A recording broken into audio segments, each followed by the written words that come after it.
garkuwa da idan ka buge mutum kakan fashe da kuka. An yi wannan lokacin an yi haka? Ba ƙarya ba ne. Me yasa? Menene a wannan lokacin? Kukan me? Kai kake kisa kuma kake kuka. Mana. Me yasa a wannan lokacin? Ina son san wannan. Sabon salo ne kawai a lokacin da na hito da shi. Ba to yanzu kuma ai komi na zuwa yana canzawa ne. Yanzu kuma in nayi kisa me kaga ina yi? Kai me kaga ina yi? Yanzu ka san da ke wasan naka sai ka bankare kai na zazu.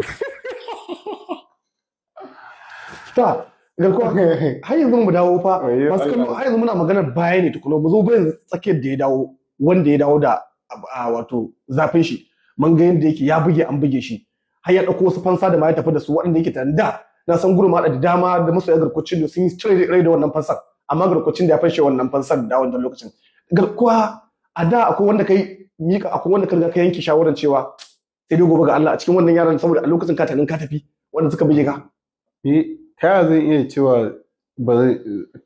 cewa zan iya kisa ai ba zan taɓa fidda kisa ba zan taɓa fidda rai zan iya buge shi ba saboda ban ba harkar dambe ba inda a ce a lokacin na daina dambe ne to zan iya cewa ai shi kenan kamar wannan yaron ne da ya bar dambe ya samu matsala hannu ya daina dambe Ramadan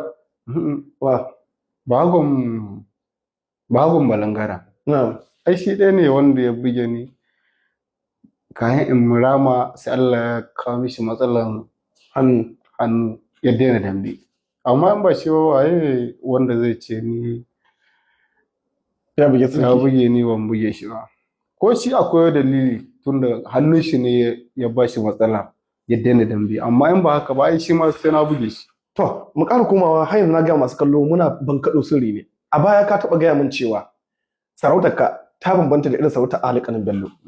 Ba ma ta Ali Kanin Bello ba dai. Har ta kowa da kowa duk da kasan sun ɗauki sarautar dambe. Me bambanta sarautar yawa masu kallo mu ji me bambanta sarautar garkuwar cindo da sauran dukkanin sarautar dambe da yake magana wanda suka ɗauka. Ni ba zan taɓa hassara da abin da Allah ya ma wani ba in dai a harkar dambe ne. Amma magana Allah ake waɗi kuma 'yan kallo kun sani.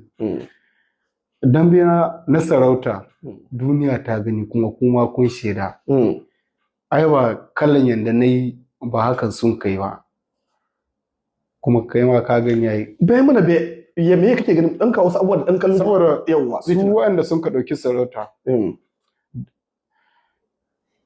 yanzu tsaya bari in waro ma dogon kyallo a buge ɗauki sarauta ya buge Ali Kanin Bello wanda shi suka yi final da shi amma na'am to kaga damben da sun kai da Ali Kanin Bello ko to ni kuma fa ni za a zo sabin final in yi dambe da Ali Kanin Bello a zo final in yi dambe da Ebola to cikin su ba taɓa yin haka duk cikin su ba wanda ya taɓa yi dambe da jarumai ya buge wannan washe gari ya ƙara buge wannan kawai kaga dogon kyallu Ali Kanin Bello ya buge ya ɗauki sarauta dogo mai takwasara autan ɗan maza ya buge ya ɗau sarauta Ali Kanin Bello ya buge dogo ya ɗauki sarauta ya ƙara buge dogo gani wato ni kuma fa na buge wannan da safe na buge wannan da marci duk rana ɗaya kuma shekara ta ƙara zagayowa na buge wannan asabar na buge wannan lahadi na buge Ali Kanin Bello asabar na buge Ebola ran lahadi shine ya nuna cewa jarumtaka ba ta haɗa zama ba ɗaya ba ne wallahi masu kallo wannan ra'ayin ya rage da ku wannan dalilin da garkwacin da ya faɗa ya isa ya zama dalilin da ya sa ya bambanta dan ni kai na ga akwai wani abubuwa da na hango da yi wannan lissafin shi sa ba da garkwacin da dama ya irin nashi lissafin irin waɗannan lissafin